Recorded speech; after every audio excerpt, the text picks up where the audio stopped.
আসসালামু আলাইকুম আলহামদুলিল্লাহি ওয়াহাদা আসসালাতু ওয়াসসালামু আলা মাল্লা নাবিয়্যা বাদা আম্মা বাদ ইন্না খাইরাল হাদিসি কিতাবাল্লাহ খাইরাল হাদি হাদি মুহাম্মাদিন সাল্লাল্লাহু আলাইহি ওয়াসাল্লাম ওয়া শাররুল উমুরি মুহদাসাতুহা ওয়া কুল্লু মুহদাসাতিন বিদআহ ওয়া কুল্লু বিদআতিন দালালাহ। আমি আপনাদের সামনে আজকে ইসলামের 5টি মূল স্তম্ভ নিয়ে আলোচনা করব।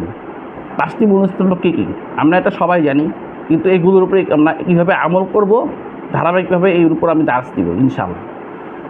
প্রথম বিষয় হচ্ছে 1 নম্বর কালেমা তো শাহাদাত লা ইলাহা ইল্লাল্লাহু মুহাম্মাদুর রাসূলুল্লাহ সাল্লাল্লাহু আলাইহি ওয়াসাল্লাম। দ্বিতীয় স্তম্ভ হচ্ছে সালাত, তৃতীয় স্তম্ভ হচ্ছে যাকাত, চতুর্থ স্তম্ভ হচ্ছে সিয়াম, পঞ্চম স্তম্ভ হচ্ছে হাজ।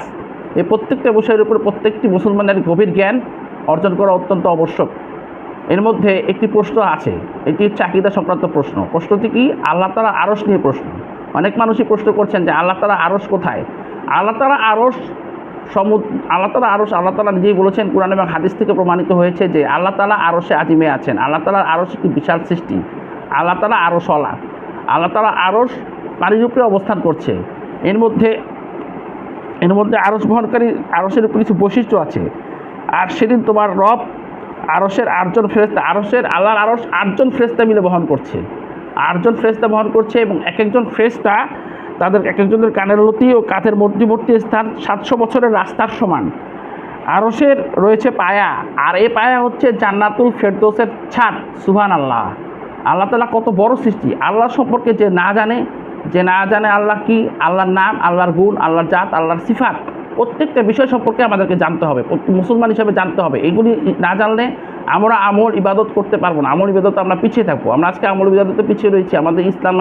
আমাদের ইসলাম ইকিন কমে গেছে, আমাদের ইমান কমে গেছে। কেন কমতেছে আমাদের ইমান? এইগুলি কারণেই কমতেছে যে আমরা আল্লাহর সম্পর্কে জানি না, আল্লাহর নাম সম্পর্কে জানি না, আল্লাহর গুণ সম্পর্কে জানি না, আল্লাহর সিফাত সম্পর্কে জানি না। তাওহীদুল উলুহিয়াত, তাওহীদুল রুবুবিয়াত, তাওহীদুল আসমা ওয়াস সিফাত, প্রত্যেকটা বিষয় সম্পর্কে আমাদের গভীর জ্ঞান অর্জন করতে হবে। আরেকটা বিষয় হচ্ছে যে আরশ সম্পর্কে একটা বিশেষ গুরুত্বপূর্ণ একটি বিষয় আছে এখানে।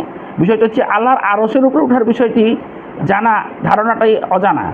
মানে আল্লাহ তাআলা আরশে কীভাবে উঠছেন সেই বিষয়টি আমরা জানি এবং ধারণাটা অজানা। মানে আমরা ধারণা করতে পারবো না এই আল্লাহ তাআলা কীভাবে আরশের উপরে উঠছেন, এবং এটা প্রশ্নও করা যাবে না। এটা প্রশ্ন করাটা বিদআত। কাজেই আমরা আকীদার ব্যাপারে সচেতন হব। আরেকটি বিশেষ বিষয় হচ্ছে যে রাসূল সাল্লাল্লাহু আলাইহি ওয়াসাল্লাম মাটির তৈরি না নূরের তৈরি?